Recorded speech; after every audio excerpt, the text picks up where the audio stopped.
no matter your size, sometimes you just want to go to the pool or the beach and feel like $1,000,000. And I am no exception. So I made myself a couple of cover-ups. Let me tell you about them. I'm Maddie with Maddie Sews, and thanks for hanging with me, y'all. So I recently made 2 different jumpsuits. I made this one right over here, which is a nylon spandex, and then I made one out of this mesh. So let me share with you the pattern that I used. This pattern is the Taina by Sirena Patterns, and it's actually a harem style jumpsuit. So it's got a really wide bottom, a V-neck, straps in the back. It's really easy to get in and out of. Fabric wise, this pattern calls for you to use something that has 50% two-way stretch. Two-way stretch basically means when you pull it this way, your fabric should move from 10 inches wide to 15 inches wide. That is 50% stretch. Two-way stretch. Four-way means you can pull it this way and then you can pull it this way. Take a look for nylon spandex, poly spandex, which you can find anywhere, or even a cotton spandex blend. Now be careful with those cotton spandex because some of them don't really have the 50% stretch that you're going to need for this. So this jumpsuit over here actually is a nylon spandex, and it has great recovery, great stretch. I got this from Spandex World. Actually, I got both of these fabrics from Spandex World. And before I go on, let me just say that whenever I make one of Sirena Patterns, I typically make it per the instructions, and then I'll go back and I'll do a hacked version. And so this one is a hacked version using a mesh that doesn't have the stretch required. So I'll walk you through how I did both of these and the adjustments that I made to get this one to fit. Now that we've covered the fabrics, let's talk a bit about the sizing. So you can see here, the sizing for this pattern runs from a 0 to a size 16, and that's US sizes, extra small to extra large. I actually fall outside of the scale when it comes to my hips. When I'm sewing tops for myself, because I have a narrow upper body, I typically use my high bust measurements, and then I'll do an FBA to accommodate my full bust. So that way I don't have shoulders and neck holes, arm side, that just look really big, gaping, and all of that stuff. Hip wise though, my hips right now measure in at a 51 inches. This pattern right now goes from 35 to 45 inches. To maintain the integrity of the way the actual pattern was designed with the amount of ease, what I went ahead and did was determine just how far out of the size chart my hips were, which I decided was about 2 additional sizes. And I took a look at how she graded her current patterns. Now, grading like this doesn't necessarily always work with every pattern. However, because this pattern has a lot of ease, I was okay with it. So what I did was, I took my pattern piece, you can see here, let me see if I can get back far enough. Okay, so here's my pattern piece. I cut the extra large top, but then when I hit this point right here, I started grading an additional 2 sizes. And the way I determined it was there's about a 1/4 inch space in between each of these, right? So I figured that if I went up 1/2 inch here and came out 1/2 inch that way, it would help preserve the amount of ease that this thing was designed for. So I figured out where that little corner was. I started here, slowly adding in that additional, and then coming down this side here to the leg, I basically came back down to here. I did measure this leg opening to make sure that my leg fit there, and it was actually fine. So I didn't make any adjustments to the leg hole. if you're sewing up a smaller neckline, you better make sure that your badunkadunk can fit down into it. With this stretchy jumpsuit, the neckline is stretchy, so that wasn't a problem for this one, but I needed to make sure that when I moved to the netting that didn't actually stretch, that I made changes. And I actually went in and put a zipper in on the side. We'll talk about that in a bit. Now I found this pattern really comfortable and actually made up in this nylon spandex. I felt like the stripes were doing a little something that I wasn't used to, but I do like it. And I'm thinking about actually making myself a little fabric belt to tie around the waist. And I think this would be perfect to wear out to like parks and things like that, you know, where you just want to be comfortable, feel sassy, still be able to move around. Yeah, that's where I would wear this to. Actually, I would wear it in my backyard chasing my kid. I just really love this style. Not to mention poolside and at the beach. As a matter of fact, I decided to get a little crazy with it. You can't tell me that this jumpsuit isn't fun. By the way, if you like hanging with me, make sure that you give me a thumbs up on this video, subscribe, and click that bell so that way you know the next time that there's a new video. When you engage with my videos by giving it a thumbs up, a thumbs down if you hated it, or even by leaving me comments, it helps push my video out so that others can see it. And so I really appreciate your engagement with this video. Thank you so much. For my second version of this jumpsuit, I did make it in this really beautiful black and gold mesh. And let me tell you, I wore it to the beach yesterday, and you can't tell me nothing because I walked up on that beach like, who's that girl? Na na na na na na na na na. I felt like $1,000,000, you all.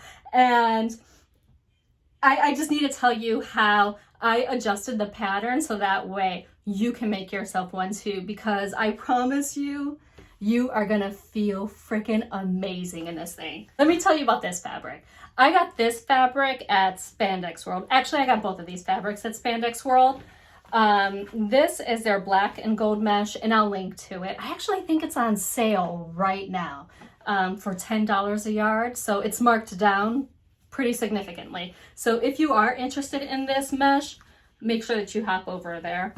They're not paying me to tell you that. That's just what I know. And instead of doing the binding out of the actual fabric that I use, like I did here with the nylon spandex, I decided to do bias tape ties. One, because I'm too lazy to go in and cut one of my other fabrics that has stretch, but two, I knew that it would work. So that's what I decided to do with that. Not only that, but because this mesh has holes in it, right? I mean, how do you really sew up the sides and make sure that it just doesn't fall off your body? So what I did was, let me flip it inside out so I can show you all.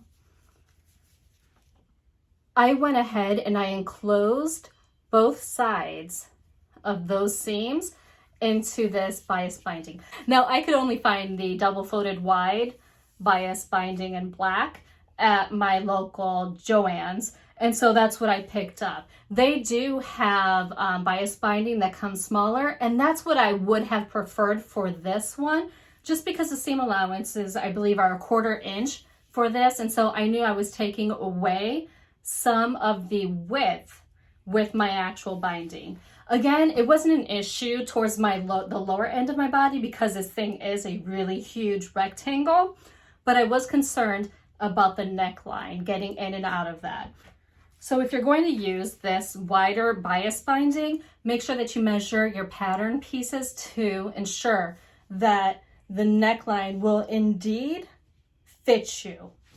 Now, here's the tricky part. Because we do have the corners here that are, and let me show you what it looks like on the actual pattern. that corner right there, you somehow need to be able to turn that out. And so if your bias tape is on the inside, you're going to have to trim away some of the bias tape there. So what I did for myself, and I found that this worked out fine, I went ahead and just put the bias tape on. I had that corner there. And then I went through and I cut off that little corner, and let me see if you can see some additional sewing stitches in there.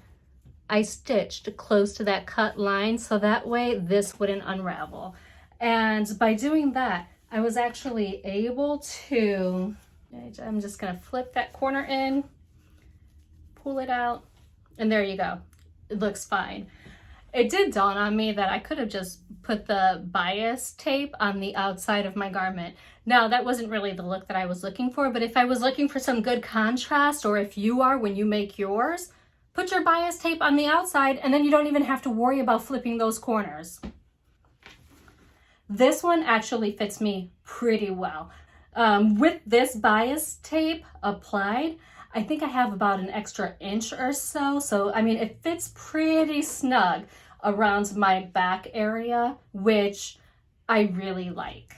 Now let's talk about how I actually get in and out of this, because your girl has a badunkadunk, and that means that I need to make some accommodations to get into this thing. So I went ahead and I put in a zipper right there. So that way I could open this nice and wide and get right into it. Now, I don't want to hear anything from you all, because when I bought the black bias tape from Joann's, I also looked for a black zipper, and can you believe they didn't have any?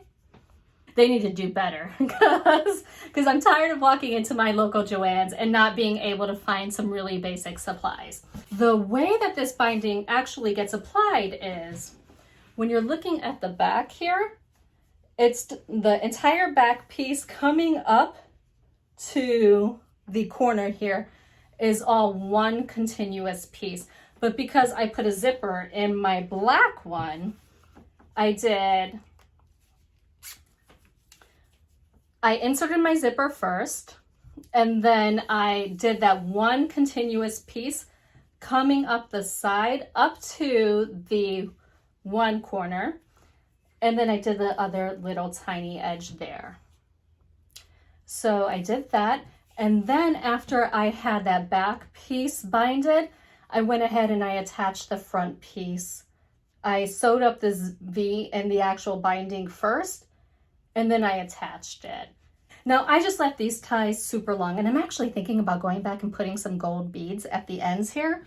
But the reason why I decided to make them super long was because I wasn't sure if I was going to do like some additional fun looping in the back, the way this is shown here, or if I was just going to kind of tie it around my neck and let it go as is. When I did this version right here, I found that the straps were just a bit short for me. And that's actually something that I emailed Tommy about, and so she's going to be taking a look into that one. Although I can still tie this in the back, I just can't do all of the additional crisscrossing. So I bring mine straight down and then I tie it across. And it still works. I find that okay for me.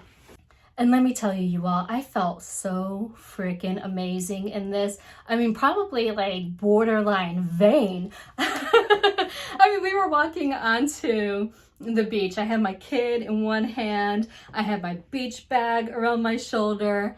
And I looked at my husband and I said, man, is it me or is everyone looking at me? And he was like, who's looking at you? Look, that's how I felt. I felt like all eyes were on me. Like I was out there looking fabulous. So you've got to make one of these. I mean, make it up in mesh, any color that you want. Match your swimsuit. Just do it. Just do it. And because I was on the beach, I had to bring something good to read. So you know I brought my Sewn magazine with me. If you haven't seen that one, go and check it out. So these are my Taina jumpsuits that I'm really loving right now. And honestly, they're going to be getting a whole lot more wear, both on the beach, and I'm planning on taking these on a cruise with me. So I'm ready. I'm just ready. The link to this pattern is down in the description box below. So if you're looking for your own beach cover-up or resort wear, make sure that you go and check that out. So there's my Sirena jumpsuit that I'm planning on wearing on the beach and when I'm on vacation. If you're looking for other resort wear, you might actually like the Allison tent dress. And I'm going to put a video over here for you to check that one out. And until next time, I sincerely hope that you find joy and have a wonderful day.